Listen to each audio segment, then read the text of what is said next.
Hey there. So I have made the decision to have bariatric surgery, specifically gastric bypass surgery. In my last video, I told you all about my decision process. And in this one, I'd like to take a moment to kind of talk about what it was like to make my first call to my insurance company all the way up to my first doctor's appointment. Now, I am a few months into the process, so I wanted to rewind and go back and tell you a little bit about what I have gone through up until this point. So at this point, I'm still not approved for the bariatric surgery for gastric bypass, and I still have yet to speak to the surgeon at the surgery center that I chose. So my first step in January, I changed insurance, which was a good thing. We changed from an insurance plan that had a lot of rules and restrictions for gastric bypass surgery and qualifying for it. I had a friend that went through that insurance company, and she went through about 12 months of qualifications. And right before her surgery, I'm talking a couple of days before her surgery, her insurance company declined her. So I was very nervous to go through my first insurance company. However, through my husband's work, we changed insurance companies. And after we did that, I did a little bit of research to see if I could see what their requirements were for bariatric surgery. And I was super excited to find out that through his work, they have a special bariatric surgery support system that is specific to his company. So the first thing I did was I called the advice nurse that was attached to his company, and we had a really, really great conversation. She talked to me about my decision. She helped me find where on my insurance plan I can find the qualifications for the surgery. And then she told me kind of my first steps that I needed to do. So the qualifications for my specific insurance company was I had to have a BMI of 40 plus to qualify. If I didn't have a BMI of 40 plus, then I had to have a high BMI plus a comorbidity. Now, comorbidity could be sleep apnea, it could be heart problems, high blood pressure, those kinds of things. And I always considered myself kind of a healthy heavy. So I don't have any health issues other than the fact that I don't feel good.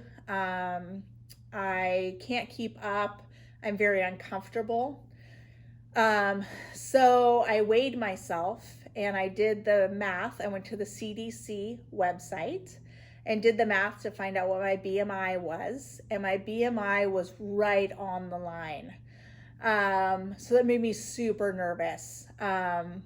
My second step was really to find a primary care physician. I'm not really great at going to the doctor. So I had to find a primary care physician, which was fairly easy to find. And then I had to make an appointment for basically a physical baseline to get my blood work done, to see medically what my BMI is, and to see if I had any other issues, like a comorbidity. So waiting for that appointment was terrible. It was so hard. I gave myself heartburn. I was so nervous because I knew that I was healthy, other than the fact that I was morbidly obese.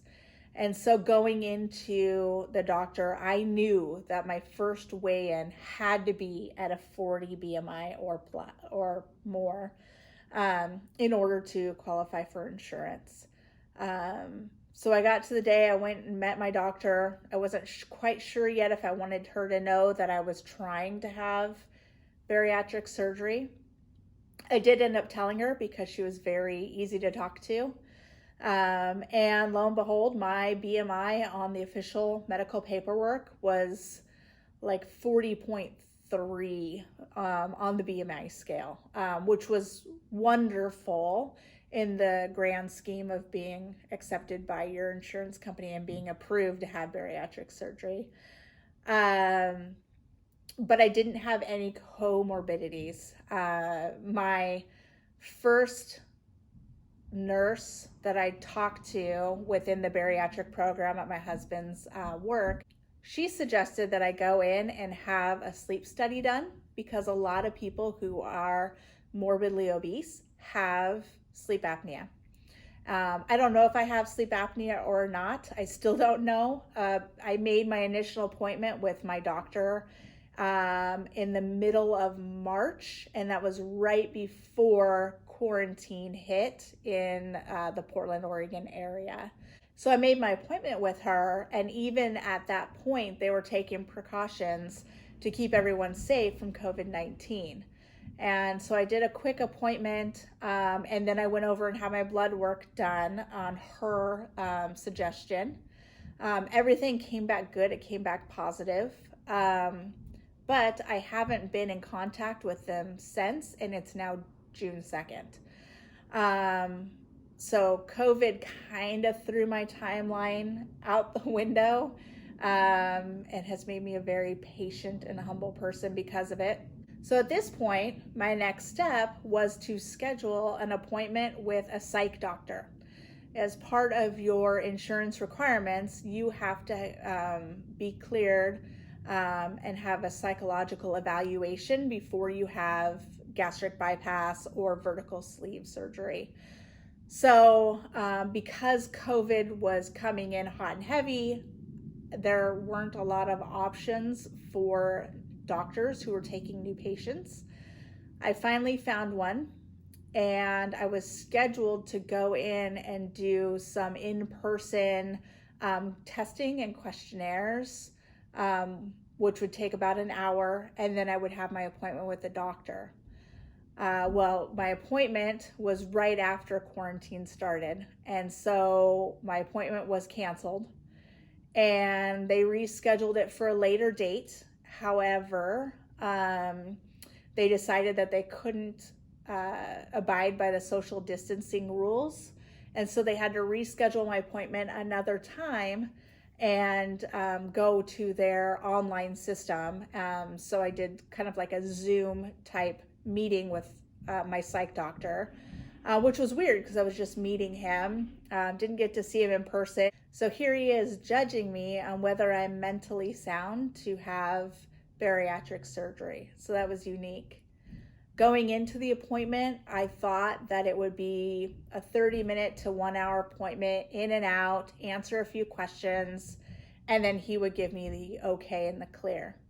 I didn't realize until 6 weeks and 3 appointments later that my psych doctor was waiting for a few appointments before he cleared me and before he sent the paperwork over to my surgeon.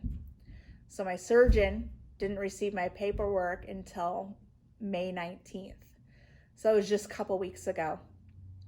So COVID really put a crimp in my timeline. Originally, when I had my first doctor's appointment in early February, I was under the impression that I might be able to have my surgery sometime in April. And here we are in June now. But you know, it's kind of nice that I had time to wait and think.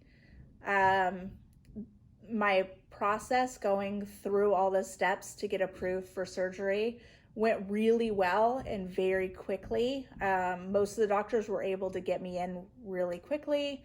My test results came in leaning towards the fact that yes, insurance would approve me for bariatric surgery, gastric bypass.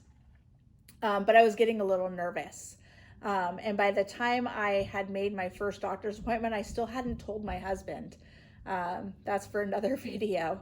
However, COVID, because we were put into quarantine and everything came to a screeching halt, I was able to really sit and think, is this truly the right step for me? I knew deep down inside it was, but it was happening fast, and this is a real life-changing surgery. You can't go back. And so it was really nice to sit and think about it, and to see if this is truly right for me. I'm coming out of COVID, out of quarantine. We're almost in phase 1 here in the Portland area. And I know for a fact that this surgery is right for me. So, stay tuned for my next video. It's going to be all about my last psych appointment until now, which was a huge waiting game and quite literally messed with my mind. It made me very nervous. I was very on edge. I didn't know what to think, what to expect. A lot of the people I was speaking to before were out of work because of COVID, so they couldn't be in the hospitals in the elective surgery areas. So I was kind of stuck, and it was kind of a weird feeling. But I really appreciate you watching these videos. I hope that these help you to make your decision, and I hope it helps you in your support in your journey. Thank you.